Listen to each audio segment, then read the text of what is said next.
महावीर स्वामी खुद मालूम था कि कोई भी कितने भी प्रयास करे संसार सुखी नहीं हो सकता, कभी नहीं हो सकता। लेकिन फिर भी महावीर स्वामी ने स्वयं और उन्होंने अपने फॉलोवरों को क्या बताया? भावना करो सुखी रहें सब। अब बताओ संसार कभी सुखी हुआ है क्या? एक नहीं अनंत तीर्थंकर ये भावना भागे कि संसार सुखी हो जाए, लेकिन संसार सुखी हो नहीं सकता। ये वो भी जानते हैं, केवल ज्ञानी भी जानते हैं, महाराज भी आप सब जानते हैं। लेकिन उन्होंने कहा कि नहीं, तुम फल की चिंता मत करो, तुम्हारी भावना करो कि मेरी भावना है कि संसार सुखी हो जाए। बैर पाप अभिमान छोड़ जग, सुखी रहें सब जीव जगत के, कोई कभी न घबरावे।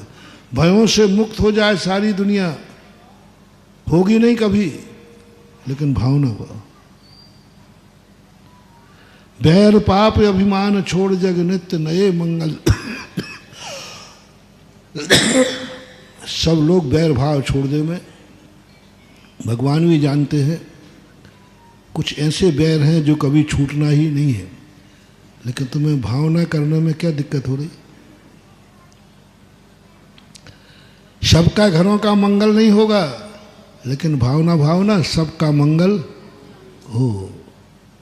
भावना भाना है। भावना भाने से लाभ बता रहा हूं। प्राप्ति नहीं हुई इष्ट की, लेकिन भावना भाने मात्र से अनिष्ट से हम बच जाएंगे। कोई आकर हमें अनिष्ट से बचा लेगा। बस आज पंचम काल में सबसे बड़ा लाभ है मुनि बनने से, हम अनिष्ट से बच जाएंगे, पाप से बच जाएंगे, पाप से बच जाएंगे। वो पुण्य मिल जाएगा अनंत बनने वाला नहीं कह सकता, लेकिन नरक जाने वाला पाप से हम बच जाएंगे। और ये सोच करके यदि हम चलेंगे तो आपको ये सोचना है, मंदिर तुम 1 घंटे को आए, क्या मिला तुम्हें मैं ये नहीं कहूँगा। बोलो उस 1 घंटे में तुम कितने अनर्थों से बच गए।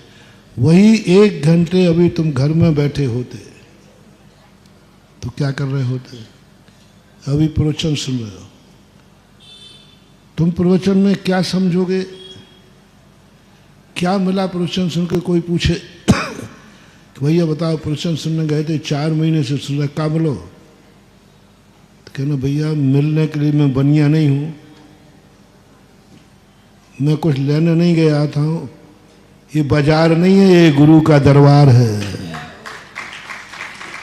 मैं कोई बाजार नहीं गया था कि वहां से क्या लाए। बस इतना जरूर कहूंगा कि 1 घंटे यदि आप प्रवचन में नहीं होते तो क्या कर रहे होते बता दो। मन में कुछ और सोच रहे होते, अखबार पढ़ रहे होते, गप्पें कर रहे होते, टीवी खोल के बैठ गए होते, यहाँ कुछ ना कुछ अनर्थ कर रहे होते। कोई फायदा हुआ या नहीं हुआ, 1 घंटे तुम अनर्थ से तो बच गए, अनर्थ से बच गए। मान लो मन भी नहीं लगा तो काय के पाप से बच गए। उतनी देर काय से पता नहीं क्या हो जाता, उतनी देर पता नहीं मुंह से क्या निकल जाता, झगड़ा हो जाता। कम से कम इतनी देर यहाँ झगड़े से तो बचो, बचाओ। देखो अनिष्ट से बचो। जिंदगी में जो व्यक्ति अनिष्ट से बच गया उसको इष्ट की प्राप्ति हो या ना हो, लेकिन वो सुखी हो जाएगा। अनिष्ट से बचो। तुमने दान दिया, मुझे पता नहीं दान से तुम्हें कितना लाभ हुआ, मैं कोई गारंटी नहीं दूंगा, लेकिन वो पैसा तुम दान में नहीं देते तो बताओ वो पैसा कहाँ लगता? किसी पाप में, किसी बुरे कार्य में, कहीं ना कहीं तो जाता। पैसा तो कहीं ना कहीं जाता। जिसके कारण से तुम्हें पाप का ही बंध होता। चोर लूट ले जाता है। कई लोग कहते महाराज जी देखो, कई बार कमेटी वाले जबरदस्ती करते हैं। महाराज जी एक बात, अच्छी बात है क्या? सुनना, अब देखो मेरे पास लोग बहुत सोच के आते हैं कि महाराज को भी एक बार तो लाजवाब कर दूंगा, उनके पास जवाब ही नहीं आएगा। बोलो महाराज जी देखो कमेटी वाले कितना जबरदस्ती करते हैं, ये ठीक बात है क्या? बोलो बोलो बोलो, बहुत दबाव देते हैं। और मैं देखता भी रहता हूँ कई बार कमेटी वाले। और प्रदीप भैया कहते हैं जाओ रे भैया जाओ, थोड़ा गला दबाओ इनके। कहते हैं कमेटी वाले, भाई कमेटी वाले क्या? मैं मुस्कुराता हूँ कि हाँ भैया ने कहा जाओ थोड़ा हाथ पैर दबाओ और भैया बोलो बोलो। तो एक व्यक्ति ने कहा, बोले महाराज जी ये ठीक बात है क्या? मैंने कि ठीक है कि नहीं ये नहीं कहूँगा, लेकिन इसमें गलत क्या है? ठीक नहीं है इसका अर्थ गलत है नहीं, यही मैं आज बताना चाह रहा हूँ।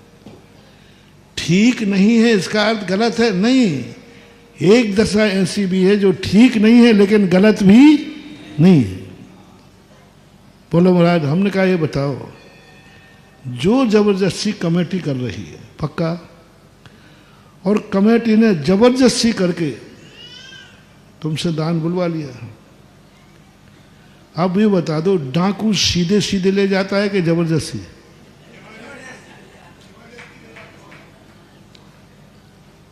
डाकू ने भी जबरदस्ती की कि नहीं? कम से कम उन्होंने तो हाथ पकड़ दिया, उसने तो गला ही पकड़ लिया था सीधा, बोल चाबी कहाँ है? वो जबरदस्ती करके ले गया और ले जाता है, और कमेटी दान के लिए जबरदस्ती कर रही है और डाकू पाप के लिए जबरदस्ती कर रहा है। दोनों जबरदस्ती कर रहे हैं, बस इतना बता दो दोनों में अंतर कितना है? एक ने दान के लिए जबरदस्ती किया जबरदस्ती करते हैं, मैं नकारूंगा नहीं, और एक डाकू ने जबरदस्ती की। दोनों में बता दो फायदा क्या है? दोनों में तुमने जबरदस्ती तो देख ली कि दोनों में कोई अंतर नहीं है, लेकिन दोनों में फल देख लो महानुभाव। यहाँ जबरदस्ती भी की है तो दान ही हुआ है। तुम्हें भली जबरदस्ती की है, लेकिन तुम्हारे पैसे से जो वस्तु बनेगी उससे कितनों का कल्याण है। तुमसे जबरदस्ती मंदिर बनवा लिया गया पक्का, जबरदस्ती मूर्ति बैठा दी गई पक्का है, जबरदस्ती तुमसे दान बुलवा लिया गया पक्का है, लेकिन तुमसे भली जबरदस्ती, जिससे उससे बनी हुई चीज से कितनों को लाभ हुआ? जबरदस्ती से। जबरदस्ती यदि मंदिर बना दिया, बिना मन के बना दिया, तो बोलो जबरदस्ती बनाने वाला मंदिर जगत के लिए फायदेमंद है कि नहीं? वो तो दर्शन ही करेगा। जय जिनेंद, अगर आपको मेरी वीडियो अच्छी लगती है तो प्लीज़ मेरे चैनल को लाइक करें, शेयर करें और सब्सक्राइब करें। Thank you.